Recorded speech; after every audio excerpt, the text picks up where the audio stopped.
this is Sudhir and welcome to our YouTube channel. Today we discuss Nepal. आज बेटा हम नेपाल के बारे में डिस्कस करेंगे और ये चैप्टर नंबर 4 का पार्ट नंबर 2 है. ठीक है ना बेटा, ये पार्ट नंबर 2 है हमारा. जल्दी ही हम इस चैप्टर को कंप्लीट है वो करेंगे. तो इससे पिछली जो क्लास थी उसके अंतर्गत हमने भारत और पाकिस्तान के जो संबंध हैं उनके बारे में डिस्कस है वो किया था. आज हम डिस्कस करने जा रहे हैं भारत और नेपाल के बारे में. ज़्यादातर भारत के बारे में, भारत के संदर्भ में भी इस चीज़ को डिस्कस है वो किया जाएगा कि भारत के जो रिलेशन है वो कैसे हैं. जो नेपाल है वो भारत का एक पड़ोसी देश है. नेपाल चारों ओर सतल से घिरा हुआ देश है और यहाँ की जो आबादी है वो 75% से अधिक हिंदू है.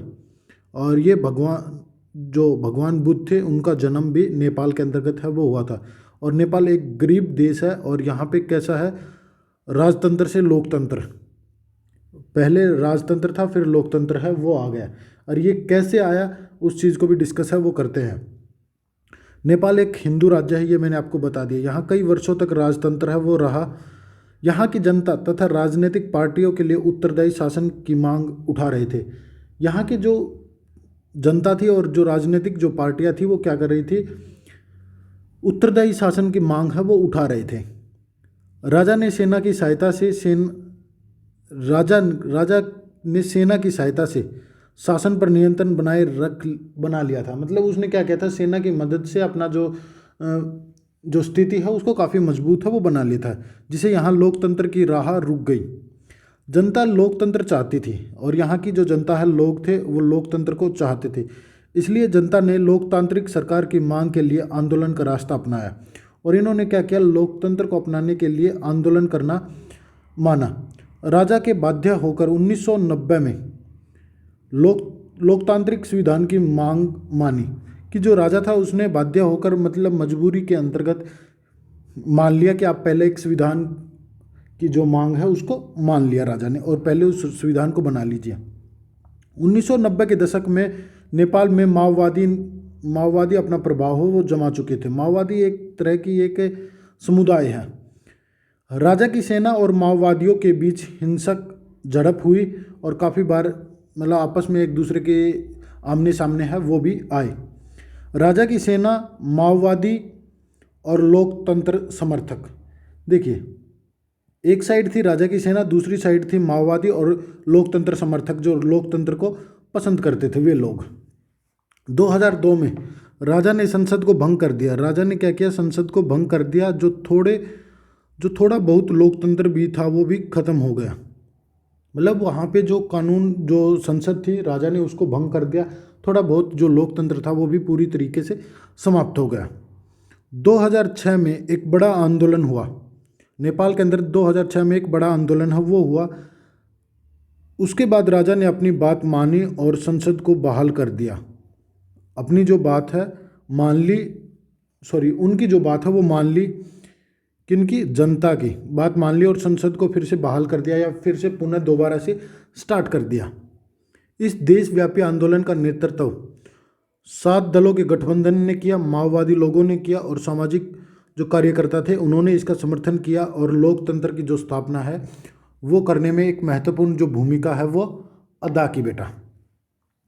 अब बात करते हैं भारत और नेपाल के संबंध कैसे हैं. ठीक है ना, भारत और नेपाल के जो संबंध हैं उनके बारे में डिस्कस है वो करेंगे बेटा आज. उन जो संबंध है उनके बारे में देखिए, बात करते हैं सहमति की. कई चीज़ों पर आपस में सहमति भी बनी हुई है, कुछ मधुर संबंध भी हैं. बिना वीज़ा पासपोर्ट आने की संधि है. हम नेपाल में बिना वीज़ा और पासपोर्ट के आ और जा सकते हैं और कोई भी कार्य यहाँ वो कर सकते हैं. व्यापार, वैज्ञानिक सहयोग. भारत नेपाल में कई योजनाओं में मदद की है. भारत ने काफ़ी ज़्यादा जो मदद है वो पाकिस्तान इसकी नेपाल की है बेटा. अब कुछ मतभेद के भी कारण है बेटा. अतीत में व्यापार को लेकर मनमुटाव है. अतीत में जो व्यापार हुआ था उसको लेकर कुछ मनमुटाव हैं. चीन से नेपाल की दोस्ती, जो चीन है उसकी दोस्ती नेपाल से है, ये एक मतभेद का प्रमुख कारण है बेटा. आगे बात करूँ तो मैं भारत विरोधी तत्वों के खिलाफ नेपाल सरकार कार्रवाई नहीं करती. मतलब जो भी चीज़ भारत के खिलाफ हो रही है उसके खिलाफ जो नेपाल की जो गवर्नमेंट है वो कोई एक्शन है वो नहीं लेती. नेपाल को आरोप है कि भारत और उसके अंदरूनी मामलों में दखल करता है। नेपाल ने ये भी आरोप लगाया है कि भारत उसके आंतरिक मामलों में हस्तक्षेप है वो कर रहा है। नदी जल पनबिजली परियोजना पर आंख गड़ाए रखना, ये इन सभी को लेकर आपस में मतभेद उभर कर सामने है वो आए हैं बेटा। तो मैंने यहाँ पे आपको पाकिस्तान के रिलेशन करा दिए हैं और साथ में आपको करा दिए हैं नेपाल के 2 रिलेशन है वो मैंने करा दिए हैं, कौन कौन से पक्ष में हैं और कौन से विपक्ष में हैं, मतलब किसको लेकर उनके अच्छे सुझाव हैं और किसको लेकर इनके थोड़े मतभेद वाले सुझाव हैं बेटा। मतभेद है आपस में दोनों देशों के अंतर्गत। अब हम बात करेंगे बांग्लादेश की। बांग्लादेश भारत के बंटवारे के बाद 2 पाकिस्तान बन गए थे, एक पूर्वी पाकिस्तान और एक पश्चिमी पाकिस्तान। पूर्वी पाकिस्तान 1971 में आज़ाद स्वतंत्र बन गया, स्वतंत्र राष्ट्र है वो बन गया था, जिसे आज बांग्लादेश के नाम से जाना जाता है। तो यहाँ पे आपसे जो क्वेश्चन है वो पूछा जाएगा कि पूर्वी पाकिस्तान को आज किस नाम से जाना जाता है, तो वो है बेटा बांग्लादेश। बांग्लादेश में लोकतंत्र कैसे आया, बांग्लादेश में लोकतंत्र है वो कैसे आया, जिसे आज स्वतंत्र देश बांग्लादेश कहा जाता है। एक समय में यह पूर्वी पाकिस्तान था। जो आज बांग्लादेश आप देख रहे हो यह पहले क्या था, एक पूर्वी पाकिस्तान था। बंगाल और असम के हिस्सों को विभाजित करके पूर्वी पाकिस्तान को बनाया गया था। जो हमारा बंगाल है, पश्चिम बंगाल और असम को डिवाइड करके या इसको विभाजित करके क्या बनाया गया था, पूर्वी पाकिस्तान। पश्चिमी पाकिस्तान यहाँ दबदबा दिखाता था और जबरन उर्दू भाषा थोपता था, मतलब हिस्सा किसका था, पाकिस्तान का था, और जो पश्चिमी जो पाकिस्तान है वो इस पर अपना दबदबा है वो रखता था और जबरन इस पर उर्दू भाषा वो थोपता था। यहाँ के लोगों ने इसका विरोध किया और पाकिस्तान के खिलाफ एक जन संघर्ष छेड़ दिया, एक जन संघर्ष है वो छेड़ दिया, मतलब एक आंदोलन है वो हुआ। संघर्ष का नेतृत्व शेख मुजीबुर रहमान ने किया। पूर्वी क्षेत्र के लिए स्वायत्तता की मांग की गई। पूर्वी पाकिस्तान के लिए एक स्वतंत्रता की जो मांग है वो की गई। 1970 के चुनाव में आवामी लीग जो आवामी लीग थी पाकिस्तान की ही ने पूर्वी पाकिस्तान की सारी सीटें हैं वो जीत ली। शेख मुजीब को गिरफ्तार कर लिया गया और आगे क्या बता रखा है देखिए। याह्या खान की सेना ने बंगाली जनता के आंदोलन को कुचलने की कोशिश की। हजारों लोग पाकिस्तान सेना के हाथों मारे गए। जो आयब खान था, याह्या खान, इसने क्या किया, बंगाल में अपनी जो सेना है वो भेजी और लोगों को मरवाने के लिए या फिर इस आंदोलन को कुचलने के लिए, इस आंदोलन को समाप्त करने के लिए। पर ऐसा हुआ नहीं और बड़ी संख्या में जो लोग हैं वो पलायन कर गए। कहाँ गए, भारत के अंतर्गत। भारत सरकार ने पूर्वी पाकिस्तान की आज़ादी की जो मांग है उसका समर्थन किया और वित्तीय और सैनिक सहायता दे दी। 1971 में भारत तथा पाकिस्तान के बीच में युद्ध हुआ। इस युद्ध में भारत की जीत हुई और एक स्वतंत्र राष्ट्र का निर्माण हो गया। बांग्लादेश ने अपने संविधान बनाया और धर्मनिरपेक्ष लोकतांत्रिक समाजवादी देश घोषित कर दिया। 1975 में शेख मुजीब ने संविधान में संशोधन कराया और संसदीय प्रणाली की जगह अध्यक्षतात्मक शासन प्रणाली को अपनाया। अब देखिए, आवामी लीग को छोड़कर अन्य सभी पार्टियां समाप्त हो गई। यहाँ पे क्या थी, जो आवामी जो लीग थी उस पार्टी को छोड़कर और जो अन्य जो पार्टियां थी वो समाप्त हो गई। इसमें तनाव और संघर्ष का माहौल बना। 1975 में सेना ने बगावत कर दी और शेख मुजीब सेना के हाथों मारे गए। और यहाँ पे भी क्या हुआ, सेना ने विद्रोह वो कर दिया और फिर से एक तख्ता पलट वो हुआ। नए सैनिक शासन जिया उर रहमान ने बांग्लादेश की नेशनल पार्टी बनाई और जिया उर रहमान 1979 का जो चुनाव हो जीते। इनकी भी हत्या हुई और इनकी भी क्या है कि जो हत्या है वो कर दी गई। यहाँ पे आप देख सकते हैं। जनरल HM इरशाद सत्ता में आए। जनता तथा छात्रों ने इसके खिलाफ आंदोलन है वो किया और 1990 में इसे जो पद है वो छोड़ना पड़ा बेटा। 1991 के चुनाव के बाद यहाँ लोकतंत्र बहुदलीय व्यवस्था कायम हुआ। यहाँ पे क्या हुआ बेटा, जो 1991 के चुनाव के बाद यहाँ बहुदलीय व्यवस्था है वो कायम हुआ। ठीक है ना, अलग अलग जो गवर्नमेंट जो पार्टियां हैं वो आई सामने निकल के। आगे देखिए, आगे हम संबंधों के बारे में डिस्कस करते हैं कि भारत और बांग्लादेश के जो संबंध है बेटा वो कैसे हैं। ये काफ़ी इंपॉर्टेंट क्वेश्चन है, एक संबंधों के ऊपर 4 नंबर का जो क्वेश्चन है वो जरूर पूछा जाता है। बात करते हैं, कुछ सहमति है, कुछ पक्ष में है और कुछ विपक्ष में। कुछ चीज़ों को लेकर आपस में दोनों देश सहमत हैं और कुछ देशों में कुछ संबंधों को लेकर क्या है, उनके अंतर्गत जो मतभेद है वो चल रहा है। जैसे आर्थिक संबंध मजबूत हुए हैं भारत और बांग्लादेश के। बांग्लादेश भारत की पूर्वी चालों की नीति का हिस्सा है। पूर्व चलो, जो बांग्लादेश है वो भारत की पूर्व चलो की नीति का हिस्सा है कि भारत चाहता है कि ज़्यादा से ज़्यादा हम पूर्व के जो देश हैं, ईस्टर्न जो कंट्री हैं, उनके साथ जुड़े रहें और आपस में ही एक व्यापार संगठन बनाएं और आपस में ही व्यापार है वो करते रहें। आपदा प्रबंधन और पर्यावरण मामलों में सहयोग करना।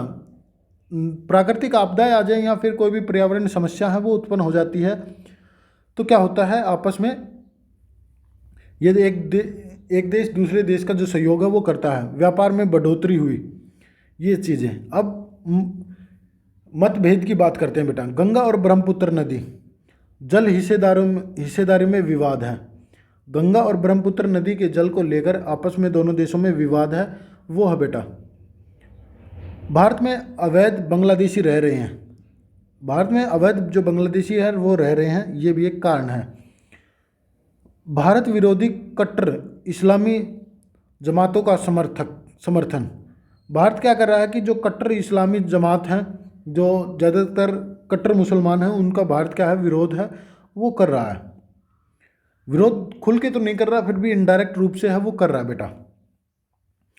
म्यांमार को बांग्लादेश के रास्ते से प्राकृतिक गैसों का निर्यात न होने देना, कि जो म्यांमार को बांग्लादेश के रास्ते से प्राकृतिक गैसों का व्यापार या निर्यात न होने देना, ये भी एक समस्या है। भारतीय सेना का पूर्वोत्तर भारत में जाने के लिए अपने इलाकों को रास्ता देने से बांग्लादेश ने इनकार है वो कर दिया। कि मतलब क्या है कि जो भारत है वो अपने जो पूर्वी जो इलाके हैं उनके अंतर्गत जाना चाहता है पूर्वोत्तर में, तो बांग्लादेश ने इनके लिए मना है वो कर दिया बेटा। तो चलिए, ये थे संबंध हमारे। अब बात करते हैं थोड़ा बहुत श्रीलंका के बारे में। ठीक है ना, ज़्यादा नहीं पढ़ेंगे श्रीलंका के बारे में, थोड़ा बहुत ही डिस्कस है वो करेंगे।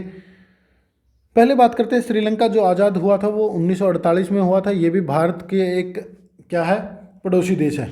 इसमें भी जातीय संघर्ष और समस्याएं हैं बेटा, जो आपने क्लास 10th के अंतर्गत है वो पढ़ी होंगी। क्लास 10th के अंतर्गत है वो पढ़ी है। पुराना नाम इसका सिलोन है। आज़ादी के बाद सफल लोकतंत्र है वो कायम हुआ। यहाँ पे लोकतंत्र है वो आपको देखने को मिलता है। मूल जो निवासी हैं वो सिंगली कहलाते हैं यहाँ के, और यहाँ पे जातीय जो संघर्ष है वो प्रमुख समस्या है। विवाद किस किस के बीच में है वो है बेटा तमिल लोगों और सिंगली लोगों के बीच में। भारत के तमिल लोग जो श्रीलंका में जा बसे हैं उनका विरोध वहाँ के मूल निवासी सिंगली कर रहे हैं। सिंगली लोग कहते हैं कि श्रीलंका केवल तमिलों का वह कोई रियायत नहीं देना चाहिए। मतलब जो श्रीलंका के जो मूल निवासी हैं वो कह रहे हैं कि जो श्रीलंका है वो सिंगली लोगों का ही है और केवल यहाँ पे केवल सिंगली लोगों को ही रियायतें हैं वो देनी है। तमिल लोगों को किसी प्रकार की कोई रियायतें या छूट है वो नहीं मिलेंगी। 1983 में तमिलों के संगठन लिट्टे का श्रीलंका सेना के साथ संघर्ष चला और तमिलों के लिए श्रीलंका ने एक अलग देश की मांग कर रहे हैं। तमिलों के लिए श्रीलंका में एक अलग देश की मांग है वो कर रहे हैं। भारत की तमिल जनता का भारतीय सरकार पर दबाव, जो भारत के जो तमिल हैं वो जनता का भारतीय सरकार पर जो दबाव हो वो डाल रही हैं कि श्रीलंका में बसे तमिलों के हितों की रक्षा है वो की जाए। भारत सरकार ने समय समय पर श्रीलंकाई सरकार से बातचीत करने का प्रयास है वो भी किया है, पर 1987 में श्रीलंका में शांति के लिए सेना भेजी गई थी जो लिट्टे संघर्ष में फंस गई। भारत ने क्या किया, शांति व्यवस्था को कायम करने के लिए श्रीलंका की जो सरकार है उससे बात की और अपनी एक जो सेना है उसको श्रीलंका के अंदर भेजा, और वो उस लिट्टो के अंतर्गत ही फंसकर रह गई और बिना लक्ष्य हासिल किए 1989 के अंतर्गत दो अपने देश है वो वापस लौट गई। श्रीलंका की जनता ने इसे पसंद नहीं किया और वहाँ की जनता ने अपने अंदरूनी मामले में दखल अंदाजी के रूप में देखते थे। वो कहते थे कि ये हमारा आंतरिक मामला है और कि भारत ने हमारे आंतरिक मामले में दखलबाजी है वो की है। तो उन्होंने इस चीज़ का भी जो विरोध है वो किया। फिर बात करते हैं कि जो स्वीडन, नॉर्वे देश, नॉर्वे और आइसलैंड ने दोनों के बीच समझौता हुआ और श्रीलंका के आर्थिक वृद्धि की अच्छी है। मतलब श्रीलंका को, एक मिनट बेटा, श्रीलंका के आर्थिक क्या एक मिनट हाँ, श्रीलंका की आर्थिक वृद्धि अच्छी है। श्रीलंका ने जनसंख्या पर नियंत्रण किया। ऐसा करने वाला श्रीलंका विकासशील देशों में प्रथम है। श्रीलंका ने क्या किया, जनसंख्या पर नियंत्रण है वो किया और इसकी जो आर्थिक वृद्धि है वो भी काफ़ी अच्छी है। अर्थव्यवस्था का सबसे पहला उदारीकरण भी श्रीलंका ने किया, और जो उदारीकरण का जो मामला है वो सबसे पहले भारतीय जो उपमहाद्वीप है उसके अंतर्गत किसने किया है, वो किया है श्रीलंका ने। तो कल हम पढ़ेंगे भारत और श्रीलंका के जो संबंध हैं उनके बारे में बेटा। तो आज की क्लास में इतना ही था। मिलते हैं नेक्स्ट वीडियो में नेक्स्ट टॉपिक के साथ। Thank you and thank you very much.